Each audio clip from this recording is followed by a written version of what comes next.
आउनु साथै तपाईलाई म आज देखाउन गइरहेको छु तपाईले यस्तो खाले फोटो ट्रोलमा वाटरमार्क कसरी हाल्नुहुन्छ भन्ने बारेमा पक्कै पनि यो भिडियो अन्तसम्म हेरेर हामीलाई साथ दिनुहोला। आउनुहोस् भिडियो सुरु गरौँ।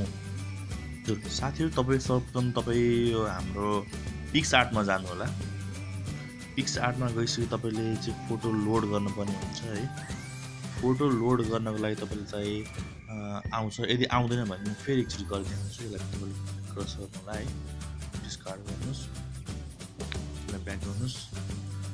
फेरि यस्तो खाले इन्टरफेस आउँछ है पिक्स आर्टमा। यो चाहिँ लेटेस्ट भर्जन 120 आज अप्रिल 1 को भर्जन हो है। त्यसपछि प्लसमा जानुस्। त्यसपछि तपाईले यहाँ चाहिँ कुन चाहिँ फोटोलाई तपाईले पहिला राख्ने हो त्यसलाई चाहिँ फर्स्टमा राख्नुपर्ने हुन्छ। र त्यसपछि तपाईले चाहिँ त्यो अर्को चाहिँ वाटरमार्क जुन छ नि, धेरै साथीहरूले यहाँ भन्नुभयो कमेन्ट सेक्सनमा आएर मेरो प्रिभियस भिडियो एकदम राम्रो भइरहेको छ। त्यसमा भन्नुभएको थियो सर त्यसमा तपाईले लोगो कसरी हाल्ने भनेर सिकाउनुहोस् न एकचोटि भन्नुभएको थियो। सो त्यही भिडियोलाई आधार बनाएर मैले चाहिँ यो एउटा भिडियो बनाउन एउटा कोसिस गरेको छु। सबैले हेरिदिनु होला। सबैलाई आउन सक्छ यो वाटरमार्क कसरी हाल्ने अथवा लोगो कसरी हाल्ने। तर यो भिडियो त्यो साथीहरूको लागि हो जसले चाहिँ लोगो हाल्न आउँदैन, उहाँहरूको लागि चाहिँ स्पेसली फोकस गरेको छु। यदि तपाईहरुलाई लोगो हाल्न आउँछ भने कृपया यो भिडियो नहेरिदिनु होला। त्यसपछि तपाईले यहाँ चाहिँ एड फुटाउन जानु होला।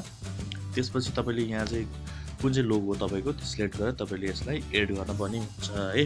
त्यसपछि एड गरिसकेपछि तपाईले यसलाई चाहिँ ठुलो सानो गर्न सक्नुहुन्छ आफ्नो चाहिएको अनुसार है।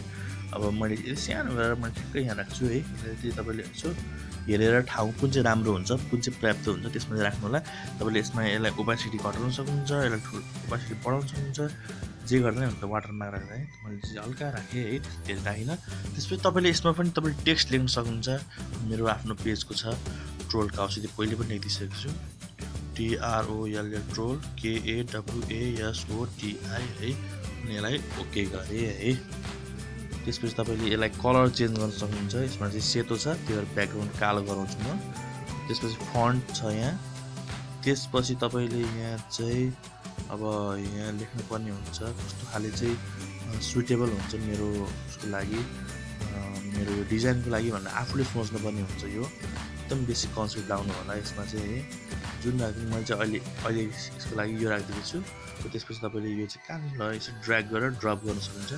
यसरी मैले यहाँनिर राख्छु है। यसलाई त्यसपछि ओके गर्छु।